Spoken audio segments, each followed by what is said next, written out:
Hi, this is Chris Bosch, and you're listening to Animal House Radio with Aaron and Dr. Mike. The other thing that people do, which drives me crazy, is dogs, everything in a dog's life is free. Now, does Romeo work for anything? Sometimes. I'm trying to get him a job right now. I got to tell you this. He signed up, and I'm going to get in trouble for saying this on the air, but he signed up for Columbia House to get free DVDs.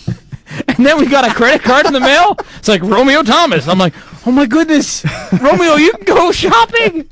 And then people are calling up the house. He's Romeo there, please. He's not here. Okay, well, tell him the Columbia House is calling. Hello, he's the dog. Losers. Oh. But a lot of people do that, you know. And obviously, now when you give him a treat, does you just give him a treat, or do you make him do something for a treat? I make him do something. Like sometimes I'll say, you know, sit, or sometimes I'll say, go to the store and get me my lotto tickets. Okay. And, you know, he just takes the money and does what he does. I don't know what he does. Okay. No, but he only knows two things. He can sit, he can lie down, and that's it. That's it. And he knows an order. I hold the treat up. He sits, and then he lies down. He's like, come on, I've done my two things. And he can give a paw. He can just the paw. Okay. But typically you make him do something. Well, most people don't do that. They just see the dog looks at them, whines, and of course, as soon as the dog whines, the worst thing you can do is praise them, give them a treat. Of course, yeah. But that is something I see in my exam room every day. And this drives me crazy. And that could contribute as well to what we were talking about before about dogs being obese as well. Right, yeah. You know, especially dogs getting fat. I mean, Deborah, in her case, this is not a dog, but a cat, which is the same thing. Every time they heard the cat meow for something, her parents were giving the cat all these treats, and the cat started getting like heffing, you know, like it was a big heifer.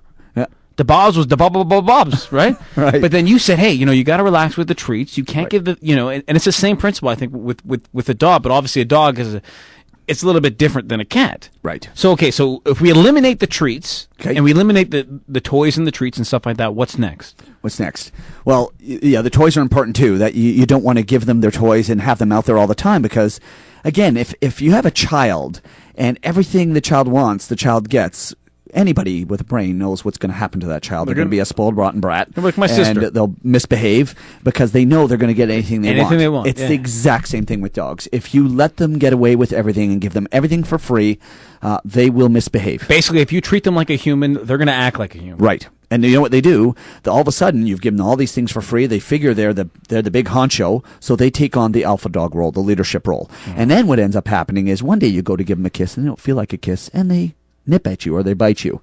And owners usually just think, oh, you know, maybe I stepped on them. Or one thing that fascinates me about owners is they never take ownership for their dog's problems. Never. It's always, well, you know, he was abused as a child, or you know, I hear that all the time. Abused as a child, as a puppy. As a puppy, yes, I meant to say that. But I have so many owners that have very biting dogs, and first of all, they love to say nip. They don't say bite; they say nip.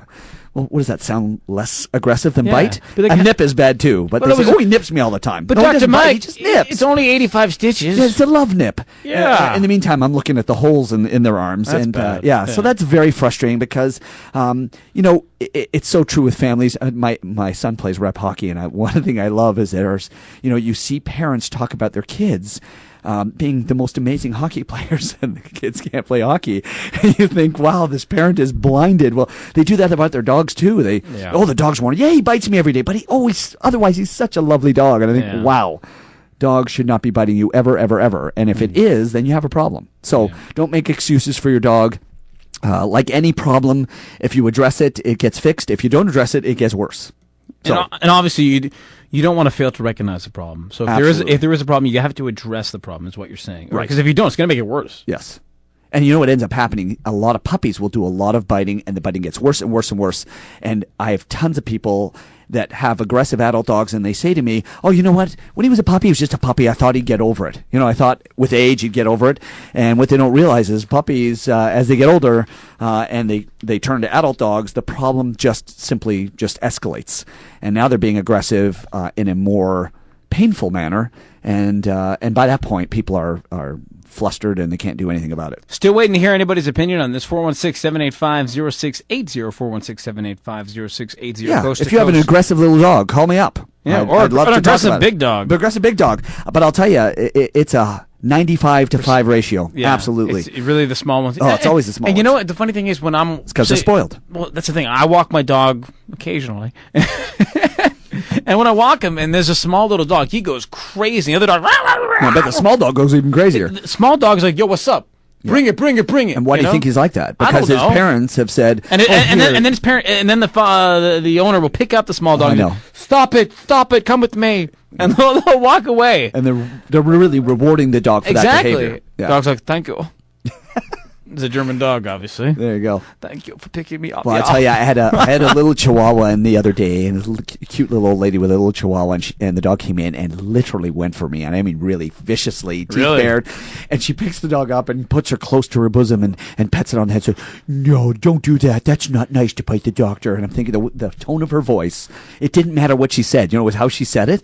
She was totally rewarding this dog for going for me. It was funny. I mean, I actually found it amusing more than the dog had no teeth. Well, so that's what happened with Shirley in Saskatchewan. She had an issue. Your mom. Yeah, Shirley in Saskatchewan had an issue with her dog years ago with Janelle and the dog that they had. They would always pick the dog up. Yeah, and Janelle got bit a few times. Really? Yeah. Oh, well, there you go. So now you know why. Yeah, this happened in the farm. You know, Right. I mean, this is stuff that happened on the farm with Janelle in Saskatchewan. So the key lesson here is don't pick your dog up as if they're a little dog. Don't always lift them up. Don't let them come on the couch when they want to. When they want to play, don't always play with them when they want to. You're laughing. I don't know what I just said. Nothing. Okay. And make sure that they work for a living. Nothing in life is free. That's my 2 cents when it comes to dog training. Nothing in life is free. There is nothing wrong with asking your dog to sit before treat. And there's nothing wrong with asking him to do something or her to do something before they eat or before they get toys. Basically, train your dog. Yeah. And if you go online, do some research, consult and ask your veterinarian. Right. Send an email to Dr. Mike and get some tips. Email Dr. Mike, email Dealing with Dogs, email any of these great places and ask for some free tips. Well, I want to talk about, speaking of dealing with dogs, I want to talk about trainers and, how you would choose a trainer. Now, if you have a really aggressive dog, I've got to be honest with you, you don't want to take the dog to a class with many dogs. That's probably going to be an individual situation. So you're either going to want to seek the advice of a veterinarian or the advice of a behaviorist or the advice of a good quality trainer. And I've had a lot of people come to me and say, so how do I know it's a good trainer? And I'd like to talk about that after the break, if we're having a break. Yeah, we're going to have a break. Okay. And when we come back from break, we're going to speak to Nicola from Toronto Animal Services. And we got to, believe it or not, we got a pet peeve this week. It's great. Back by popular demand, baby. Okay. All right. Giggity, giggity, giggity. from the Family Guy. Okay. Else watch Family Guy? And we're going to come back. We'll finish up on your trainers. Great. We're going to be back in a couple seconds on Animal House Radio.